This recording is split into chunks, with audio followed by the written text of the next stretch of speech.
podium Her Excellency Ambassador Sara Beysolow Nyanti, So folks, Minister once of a welcome. Foreign This is Affairs, Liberia Republic of Public Radio Liberia, Online TV. I'm telling James Minister of from National here Council. with me at All right, so the thank you, Dr. Formule. Special The Foreign Minister resides over ambassadors. So she's now one of them. Distinguished members of the press, it is my pleasing duty to invite now to the podium the Dean of the President's Cabinet, Her Excellency Madam Sara Beysolow Nyanti, who will address the press. And provides updates on the government of Liberia recent positions on the diplomatic officials and foreign passports to join in foreign relation matters. So once welcome, this is Liberia Public Radio. We kindly ask that you share the live and invite many persons.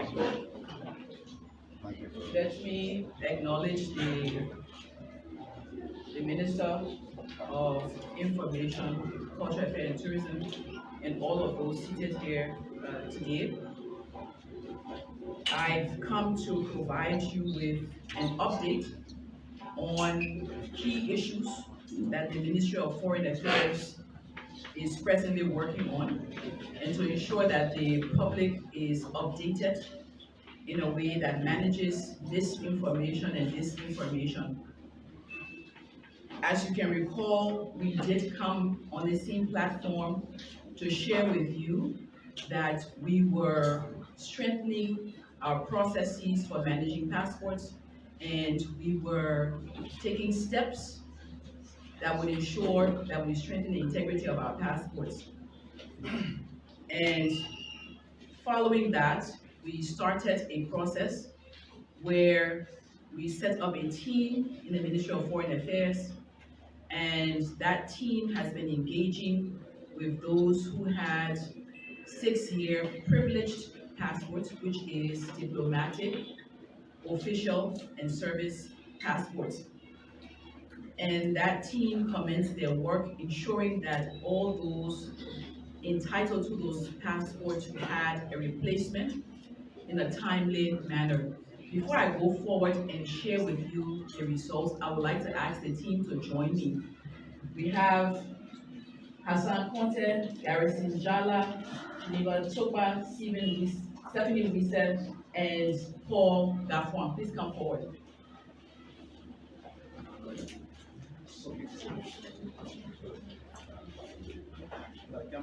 Garrison Jala has been leading the team with Paul Gafwan, co-leading, and this team is a young team, I'm proud to say. A very young team that has been doing an exceptional job for the Republic of Liberia. They have been diligent, they have been committed, and they have even been commended by people coming to the ministry to hand in their passports, including former leaders. And I'm proud of them because you have not up to date heard anything in terms of leakage of information, in terms of people's personal information, and this tells you the value of ensuring committed people leading processes, and that our young people should be engaged and they can be trusted to do significant work for Liberia's change in her trajectory towards sustainable development. This team has achieved a 61% result in terms of passports handed in. This team has managed 61% of the privileged passports being handed in. They have managed the process to ensure that those who handed them back in receive their passports. As of April 5th, last Friday, 2024, they received 115 diplomatic, 39 official, and 76 service passports. And they have been able to then ensure that those who were to have them receive them in a timely fashion. Thank you, team. I also want to use this opportunity to stress something very important. I said it before and I would like the opportunity to say it again. This process is not a political process. It's a process that ensures that the Liberian passport can be respected. They started with the privileged passports, but the exercise is for all passports. In the last week, some of you know what was reported. A Nigerian was arrested. He was vomiting and excreting cocaine, and he was 80 packets, and he was carrying a Liberian passport in the name of Car Bismarck. That's what this is about. It's about ensuring that Liberians carry Liberian passports. It's about ensuring that the right people hold our passports, and that people who have nefarious attitudes and behaviors don't use our passport and use Liberian identity to carry out their crimes. It's about us as Liberians being proud to ensure that we have a system where only those who are entitled to the passports have them. We should not want to see our passports in the hands of drug dealers and so forth, and this is something that's been reported very recently. The incident happened in Lagos. This exercise goes beyond this. It will ensure that we even work with Ministry of Health and others to strengthen the source documents process. Because if somebody can get a fake birth certificate that says that they are Liberian, that fake birth certificate will lead them to getting an ordinary passport. The only passport that we have that transfers citizenship or indicates citizenship of a person is our ordinary passport. We should not want non-citizens to have our ordinary passports. We should not want those who are not privileged to have our privileged passports. So this requires all Liberians to join hands to ensure that we protect our identification tools, we protect our identity, and be proud of the fact that we are Liberian passport. And please, we're begging you to cooperate with us as we work to ensure services that are improved, efficient, but that only Liberians hold Liberian passports. I also would like to update you on the situation relating to Liberians in Ghana. As you are aware, we have Liberians in Ghana who were living in the Buruguram camp. Even after closure of the camp was officially closed, we had Liberians living there. And there was a destruction of the camp that left Liberians homeless. The embassy in Accra had been engaging with the Ghana Refugee Board and working along with them to provide support to the Liberians. The Liberians were sheltered in 2 schools and a women's development center. And we had been, as the government, LIBERIA with Ministry of Foreign Affairs and other stakeholders, we have been having stakeholder meetings and so forth to look at permanent solution for these Liberians who are in this difficult situation. In the meantime, we had noticed last week that the Gomoa East Assembly had filed a lawsuit against a group of Liberians who were sheltering in one of the schools. And in response to that, the president quickly empowered us to be able to send a team into Ghana. LIBERIA and the Ministry of Foreign Affairs, they are there now, led by Deputy Minister Jelly Ama, and from LIBERIA side, they're led by Richard Hoff. They are there now, they've been engaging with the authorities. I here have engaged with the Ghanaian embassy, and through all of these efforts, they have been able to halt the case that they took to court to allow us time to be able to get our citizens back home. There was an emergency meeting today that I convened with Ministry of Internal Affairs, LIBERIA, and Ministry of Finance to look at the modalities for us to do that. And then in addition to that, there will be a board meeting of the LIBERIA board so that we come up with a permanent solution. As you can recall, periodically we have been having these issues, and we want to make sure that we carry this exercise out in a way where it will be a permanent solution, not a temporary solution.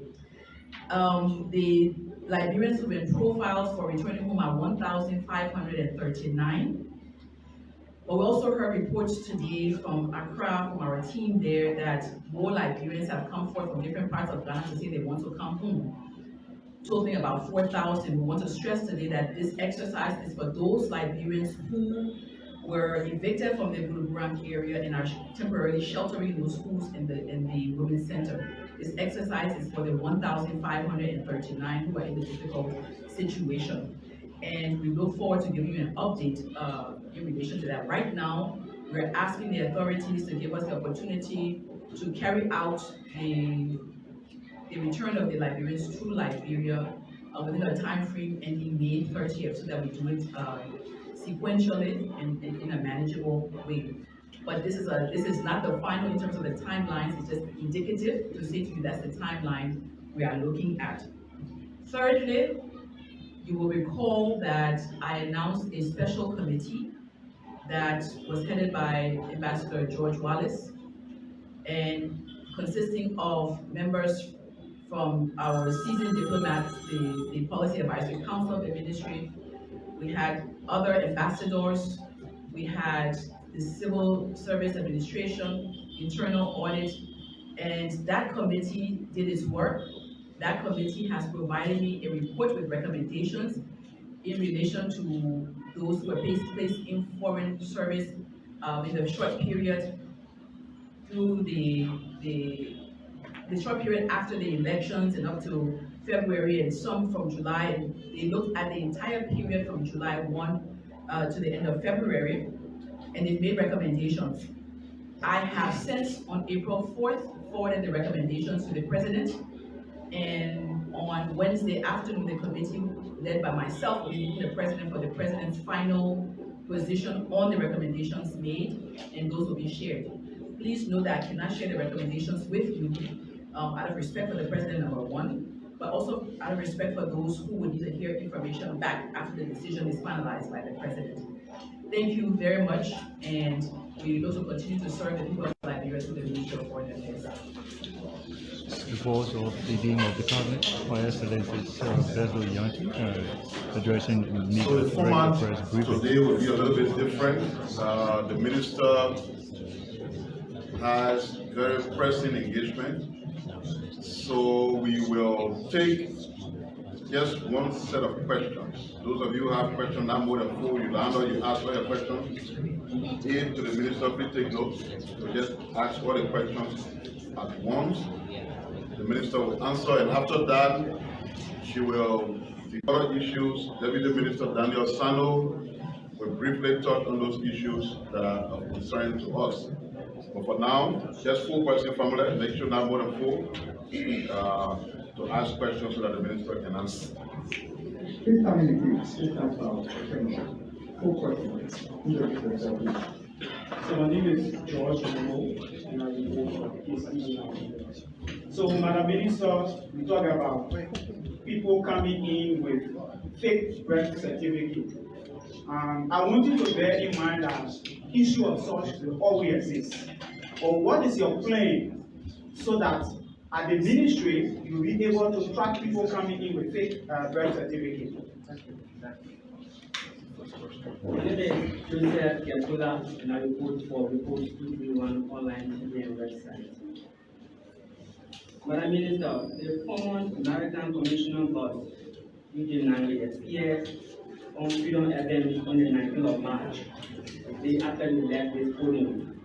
He said the government is in total error by requesting all former officials to return a diplomatic passport.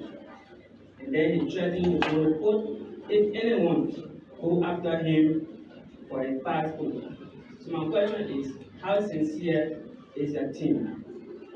The second question has to do with One question. Next, please come. My name is Anel Tyler, and I report for Freedom FM. I want to know what becomes of the Liberians, ordinary Liberians on that side, who've come out to say they want to return home. Because you said the exercise is just covering the 1,500 persons that were, how they call it, that they were supposed to leave the Liberian camp. But now you said that other Liberians from other parts of Ghana have come up or come out to say that they want to return home. So what are you people going to do about it? Last question. Thank you, Madam Minister. My name is Ishmael M. Logan, and I work for Punch FM and television. Liberians are concerned about the needs of some of those individuals that respond to the turnover of their passport, people in possession of Liberian diplomatic passports, some of their needs have received their passport. Thank you.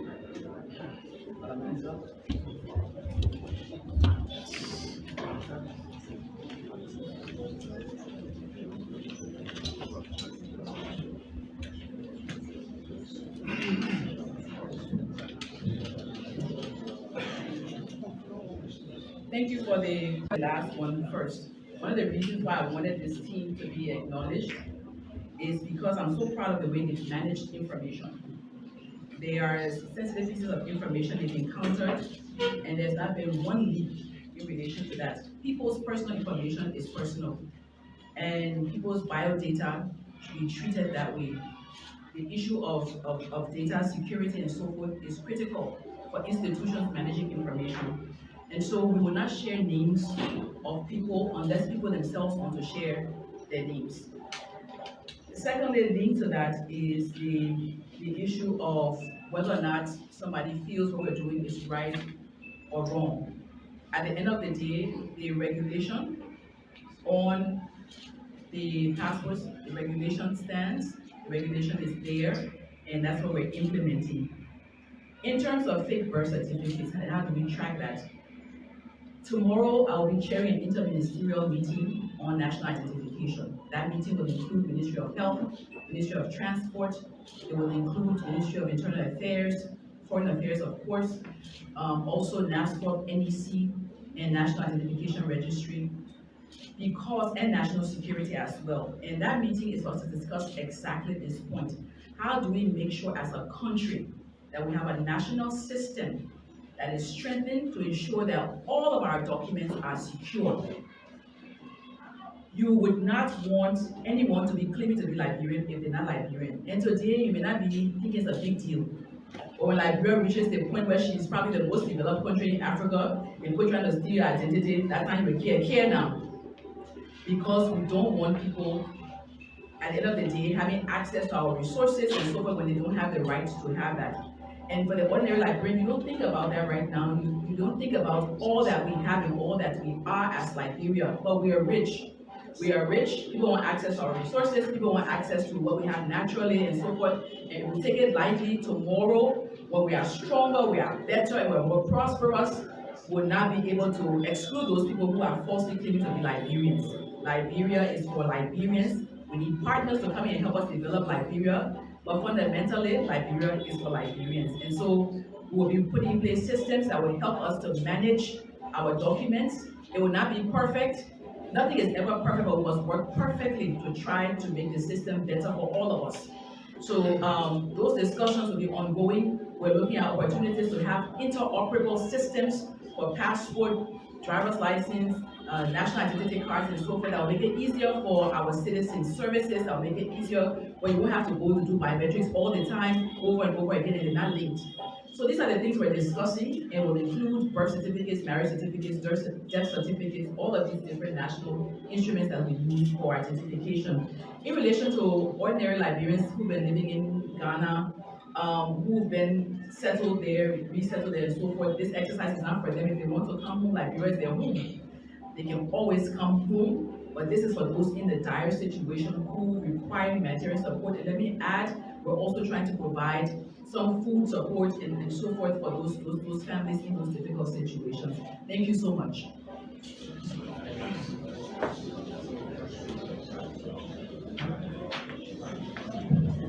Just before the minister leaves, let me just compliment her on one of the questions that were asked. Somebody was concerned that a former government official said the process was illegal, they would go to court. When was the minister last year? Maybe weeks ago. If you rather be going to that former minister and say you said you're going to go to court, why have you not gone to court? Instead of asking her. Secondly, if you believe that it is your right to hold on to the passport, you will not turn it over. Wait until the period expires. Don't have any other passport. Only that expired passport, take it and get on the plane and fly somewhere. You will learn a very hard lesson. So it's not about the normal political thing, anything that happens, people talking and condemning and trying to be in arms. This country will be okay. The state of lawlessness that has been here in the past 6 years will stop. And no amount of jumping around when decisions are taken will lead to reversal. You heard the minister right? 61% compliance level. Doesn't it tell you that besides maybe the one or two persons who are making noise, that the others are convinced that it's the right thing to do? Why do you give people passport for 6 years? And not just them, their families, their cousins, their all kind of different category of people associated with them. If you really believe that that will put us as a country at risk, think about that. The Minister of Foreign Affairs, in our mind, took the right decision. I want to thank those who cooperated. I want to add my voice in thanking the team that represented here for the wonderful job they've done. All of us should copy these kinds of examples. When they give you a piece of work to do it with integrity, do it with utmost credibility, because in the end, it's about Liberia. So I just wanted to clear that. Go ask that man, you know the man you're asking for, go look for him. Say, what happened, you go to go there. Madam Minister, thank you for coming. Samuel? Yes, John, what is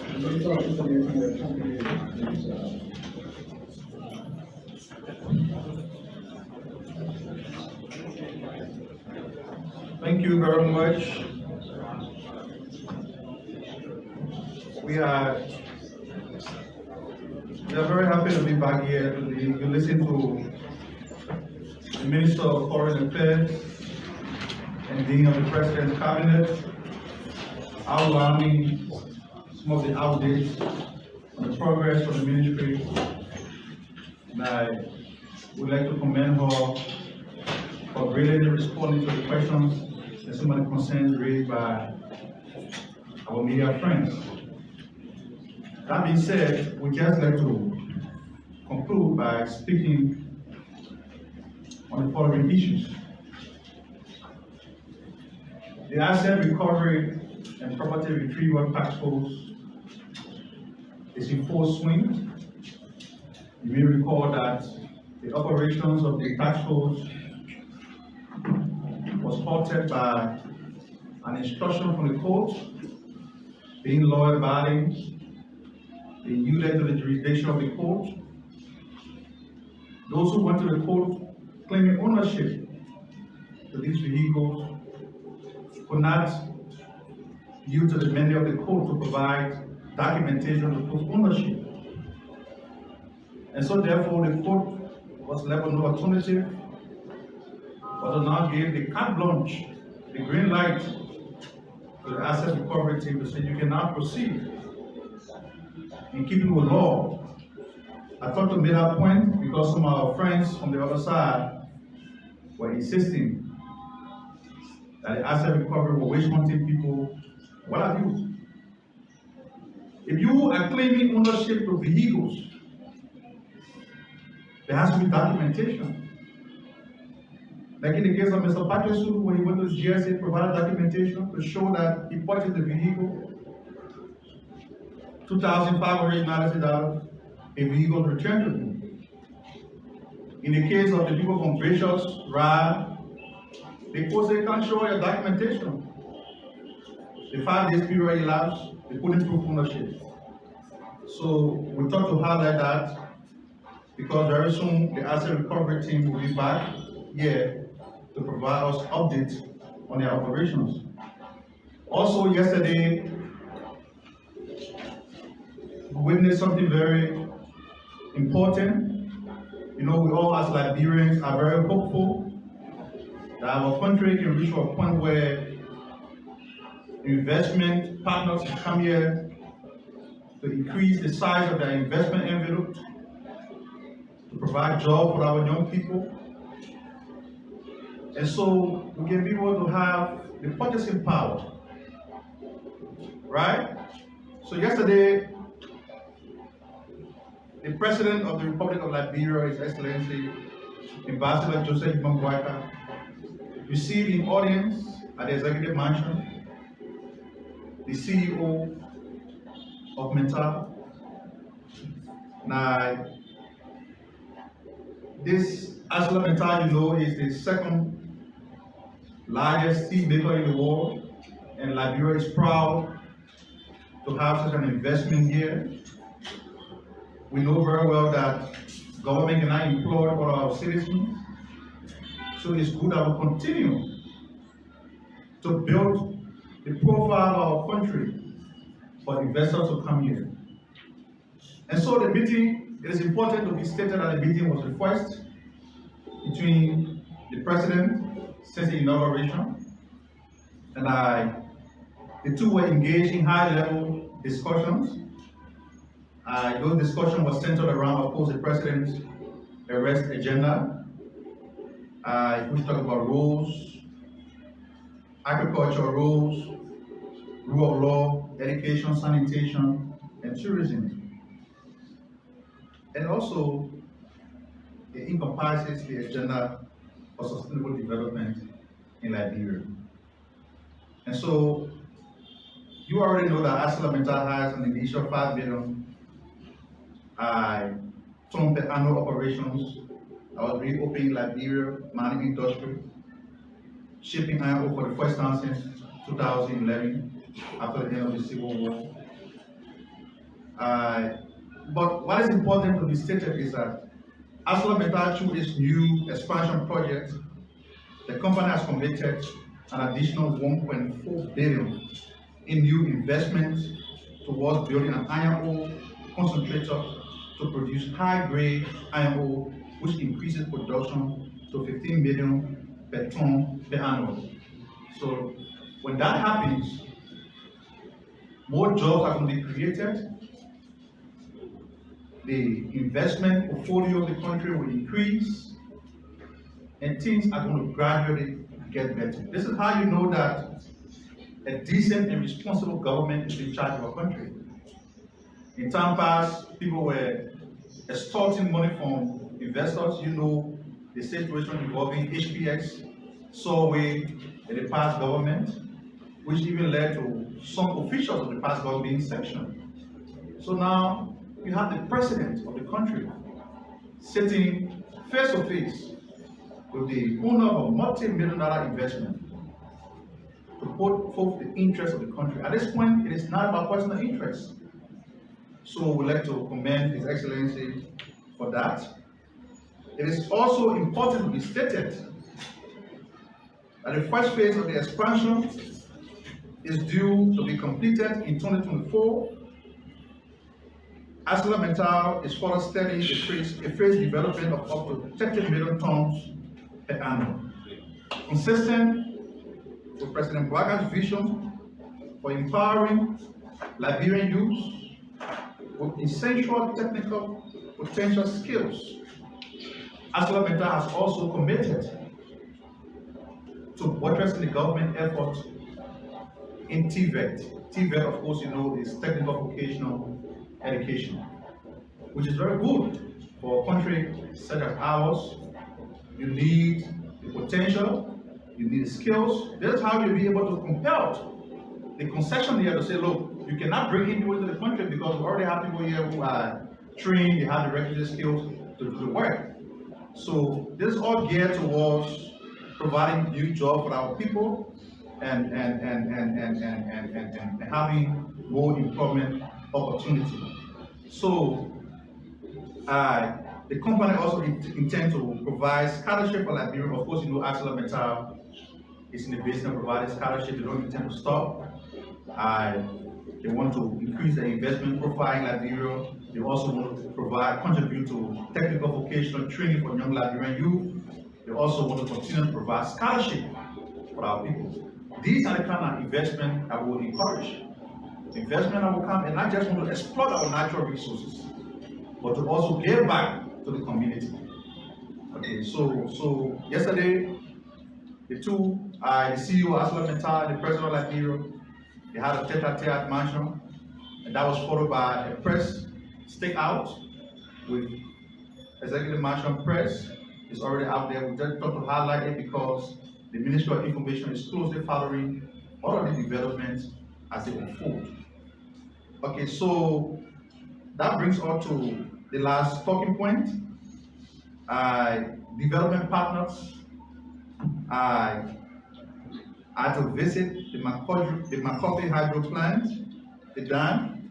Yesterday, the management of the Liberia Electricity Corporation, LEC, took me a guided tour of the St. Paul hydro dam with Excellency ambassadors of the European Union delegation and the Republic of France along the United States Agency for International Development, USAID. Now, it is important to be stated that our visit will give the development partners detailed briefing on the status of LEC, right, and the energy generation and transmission capacity of the entity. Everybody crying every day. LEC is not stable. It goes off and on. It's a problem that was inherited by the government. Unlike the previous administration, we're not giving excuses. Because leadership in our mind is about taking on to the challenge. And we do believe that Ambassador Boyka, the president of the country, is of the opinion that you cannot expand the Liberian economy in the absence of energy. That is why he was in Ivory Coast the last month. For some of you who are connected to the legislative grade, you realize that the initial 8 hours have been extended. So we cannot begin to bring praises to the NEC. We can only hope that it gets better through some of the immediate intervention that we made by His Excellency. So this year SG line was providing us 25 megawatts of current. Following the visit of His Excellency to his counterpart in Ivory Coast, that was increased to 50 megawatts. That tells you that the president is concerned about some of the basic issues confronting the Liberian population. So, on that note, we like to say thank you. Tomorrow. But when I let him run over my question. Do I get a question for you?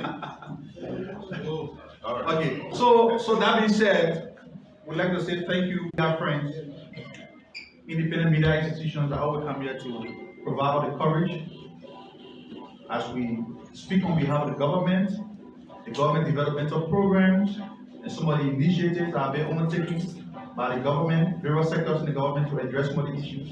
You are always here to help us. The CSA, you know, has been in the press of late, and we'd like to give it up to the Director General. He been very, very pointed on his vision to professionalize the Liberian civil service. He was on the radio yesterday. They were here last week. They will come here tomorrow. Somebody is concerned and say, well, why does CSA keep coming here? Because we do not want to give a micro inch of opportunity to people who will disseminate wrong information to mislead the Liberian people.